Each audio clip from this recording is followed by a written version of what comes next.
Hey guys! So if you're watching this video pretty recently, you'll know that Apple just announced iOS 14. And since I have an iPhone 6s, we're going to be downloading and checking out iOS 14. So let's get to it. So first, I'm just going to take my battery pack and plug in my iPhone. Okay, unlock it. Now, we're going to go to settings. It's taking a while to load. We're going to go to general, software update. And this is iOS 14, so I'm going to press download and install. And, have to agree. Agree. You just agree to the terms and conditions, which nobody reads.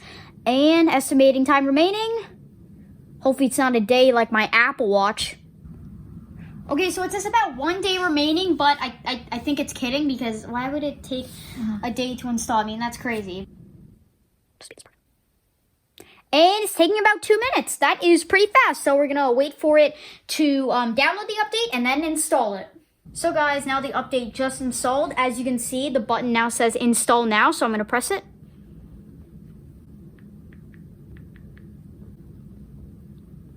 And it's verifying the update. And now we just wait.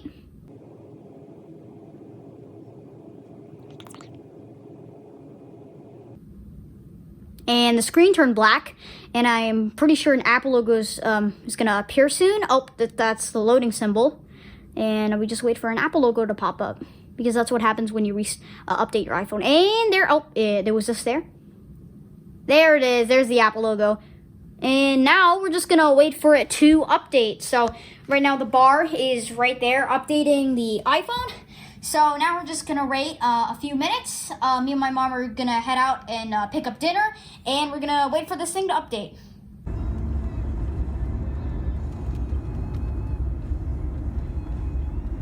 So guys, we just got back from picking up dinner. We got Tammy, which is amazing. But anyway, back to the topic of the video. So my iPhone just finished installing iOS 14. So we're going to turn it on. Ooh, guys, look at the notification. It says, press home to finish setting up iOS 14. Press the home button. Enter my passcode. And guys, we are on the home screen. And guys, the first thing that's different, guys, look at the music icon. The music icon looks like the music icon from iOS 8. It's like red instead of a white background with kind of a bluish pink music icon. See guys? See the music icon? It's a lot different. So let's see, are the apps different? Oh guys, now we have the Apple Translate app. That's one of another features I've been really looking forward to. And yes, I've been really looking forward to a Translate app. Yeah, so yeah, this is really cool. I really like iOS 14 so far, but since I don't know all the features, I'm going to play around with it for a little bit and then eat dinner and maybe see all the other cool features that are hiding in iOS 14. So yeah, see you guys later. So guys, it's been about 3 days since I installed iOS 14 on my iPhone 6s, and so far, I really like it. It's just as fast as the previous iOS at this very moment, which is iOS 13.7, and there's a ton of new features that iOS 13.7 doesn't have, so let's get into it. So taking a look at the iOS 14 lock screen, this is the new iOS 14 wallpaper, and personally, I kind of like the iOS 13 wallpaper a bit better, just because it kind of looked like bubbles a little bit, and it kind of looked pretty cool. This just looks like triangles. Woo. But guys, since iOS 14 came out after iOS 13, this is a pretty cool feature in iOS 13. So if we go to the control center, if we 3D touch on the brightness slider, or haptic touch for the newer models, if we turn on light mode, the wallpaper will be a completely different color. And personally, I think this is really cool. And if we go back to the brightness slider and 3D touch or haptic touch on it and turn on dark mode, it will be a completely different color. But this feature was introduced in iOS 13, so no one cares anymore. So if we go to the home screen, nothing really different is really, again, different. But if you look at the calendar app, it's a bit different, but it's not that noticeable. Although the most noticeably app that's different is the music app. And again, as I mentioned earlier, the music app is just like the music app in iOS 8. It's a red background with a white music logo. And I mean, kind of like change. It's like we're living in the past or something. But anyway, one of the cool features of iOS 14 is in Apple Maps. So let's go there. And let's use, let's say, Starbucks as an example. If we go there, so usually in Apple Maps, you can get directions by drive, walk, transit, or a ride, like an Uber or a Lyft or something. But in iOS 14, there's a new feature called biking, and you can get directions to your location by biking there. And you're probably like, well, why can't you just use the walking feature? Well, on the biking feature, let's say the destination you're going to requires you to go up some stairs. When there's some stairs, it will tell you, like, well, when some stairs are close to bring your bike up, it will say like something like in 1 kilometer, get off your bike and walk up the stairs with your bike. So honestly, I think that's pretty cool. And since in the summertime, my friends Massimo and Gavin used to go bike riding together. Since we went really far distances, this feature would have been pretty cool. It would have been pretty cool when we were biking, but the problem is this came out in September, and it would have been pretty useful if it came out in July or August. But Apple chooses to release their iOS updates in September for some reason. I don't know. But maybe next summer, I am really going to use this feature a lot. But the reason why it says cycling directions not available is that since the city I live in, which is Toronto, Apple hasn't included cycling directions yet, but probably in an update like 14.1, we'll get directions for Toronto and maybe all countries soon. But for now, it's probably in the United States or Cupertino, where Apple lives. So yeah, that's an update for Apple Maps. And also, there's a bunch of more improvements too with it. But I'm not going to be mentioning them in this video.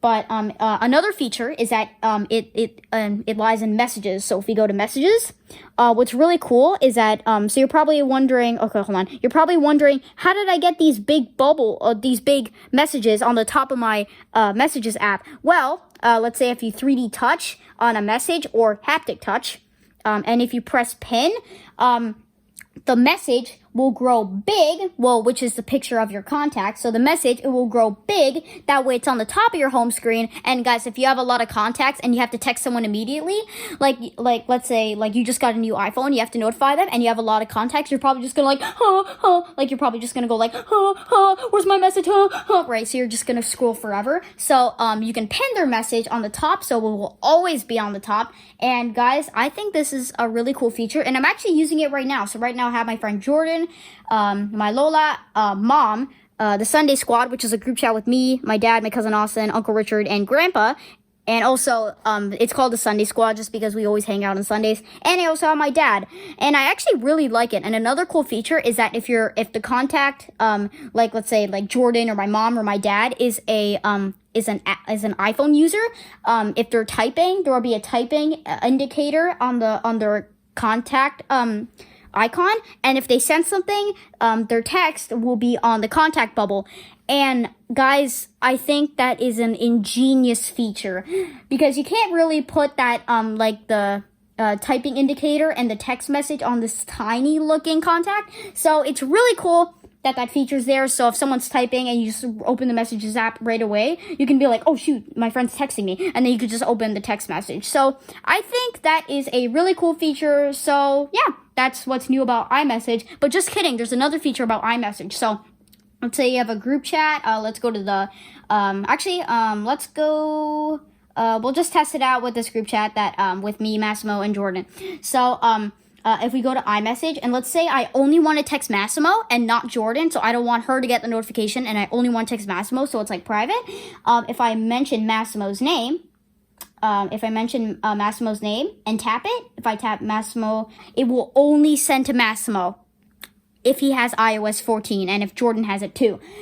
So if they all have iOS 14, only Massimo will get it and not Jordan. And honestly, that is another cool feature. And I wish they had that before, because that would have been super useful. But now that they have it, it is a very cool idea. So that's it with messages. So let's check out another cool feature, which is Apple Translate. So before on my iPhone, I had to download Google Translate because Apple didn't have their own version of their Translate app.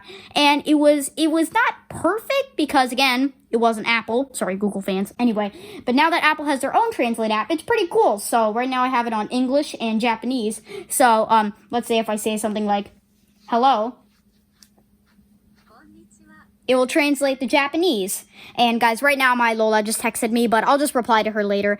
Anyway, so yeah, and you guys are probably like, well, obviously it would work, but I just wanted to show you that the translate feature works so that you know that it works. Anyway, exiting the translate app, there is some smaller tweaks too, like the activity app is now called the fitness app.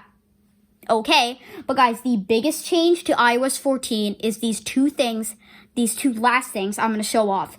So the first one is called app library. So if you have like a ton of apps, and I'm talking a ton of apps, you can view them in a bunch of different categories like recently added, social, creativity, utilities, entertainment, other, and a bunch of other folders, which I think is a really cool feature if you have like 2,000 apps. But wait, can you even put 2,000 apps on an iPhone? Probably with a 512 gigabyte model. But anyway, I think it's really cool. Oh, and also another cool feature is that, let's say I don't want GarageBand on my home screen because no one uses it. You can press Edit Home Screen. If you press the minus button on here, if you press Move to App Library, GarageBand will no longer be on my home screen. And here, I just gotta find it. Where'd it go? Is it here? No. Is it here?